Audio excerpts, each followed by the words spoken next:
Hello friends, welcome to my channel. This is CA Rakhi Agarwal. आज का हमारा टॉपिक है कि अभी गवर्नमेंट ने रिसेंट चेंज किया है 2 दिन पहले on long term capital gain on sale of property. अगर आप प्रॉपर्टी सेल कर रहे हो, पहले बजट में गवर्नमेंट ने बोला था कि अगर आप प्रॉपर्टी सेल कर रहे हो, आपको गेन हो रहा है तो आपको इंडक्सेशन का बेनिफिट नहीं मिलेगा। लेकिन अब गवर्नमेंट ने इसको चेंज किया है और 2 दिन पहले क्या चेंज किया है। गवर्नमेंट बोलती है कि अगर आप कोई भी प्रॉपर्टी परचेज करते हो और उसको सेल करते हो आफ्टर 23 जुलाई, जो कि बजट जिस दिन पास हुआ था 23 जुलाई 2024, उसके बाद अगर आप सेल करते हो तो आप क्या करोगे। आप दो दो तरीके से आप टैक्स दे सकते हो, या आप 20% टैक्स दीजिए विथ इंडक्सेशन का बेनिफिट लेके। 12.5% का टैक्स दीजिए, इंडक्सेशन बेनिफिट मत लीजिए, या आप 20% का इंडक्सेशन का बेनिफिट लेके आप टैक्स दीजिए। तो जो आपके लिए बेनिफिशियल है आप वो उतना ही टैक्स दे दीजिए।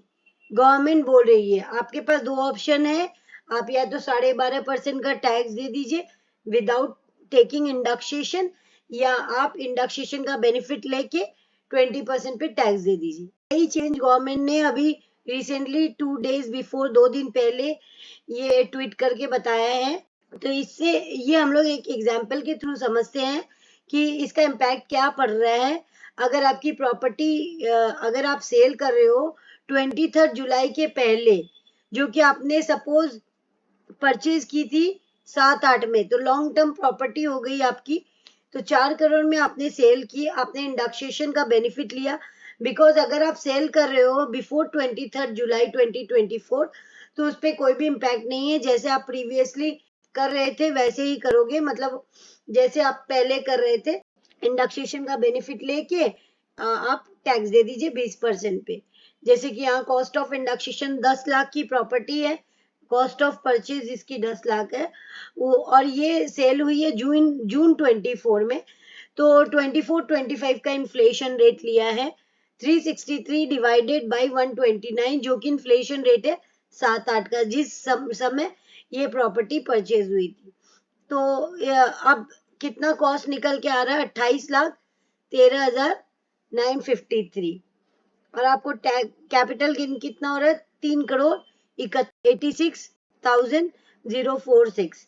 इतना आपको कैपिटल गेन हो रहा है। उस पर आप टैक्स दे दीजिए 20%, सीधा सीधा 74,37,209, इतना आप टैक्स दे दीजिए। और अगर आप प्रॉपर्टी परचेज की हो 7-8 में और आप सेल कर रहे हो after budget, after passing this budget 23 जुलाई 2024 के बाद, तो आपके पास 2 ऑप्शन है। आप सेल कंसिडरेशन 4 करोड़ ही है आपका, कॉस्ट डायरेक्ट कॉस्ट को लेस कर दीजिए, आपको कोई इंडक्सेशन का बेनिफिट नहीं मिलेगा। 10 लाख की प्रॉपर्टी आपको 10 लाख ही मिलेगा, आप उसको इन्फ्लेशन से बढ़ा नहीं सकते। आपका कैपिटल गेन आया 3,90,00,000, उस पर 12.5% टैक्स दीजिए, 48,75,000। दूसरा ऑप्शन भी ले सकते हैं आप, दोनों में से जो बेनिफिशियल है लग रहा है आप उतना टैक्स गवर्नमेंट को दे दीजिए।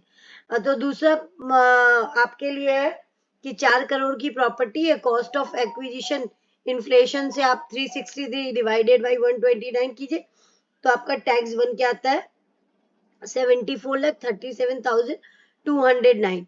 तो इस दोनों में से 12.5% ही बेनिफिशियल लग रहा है।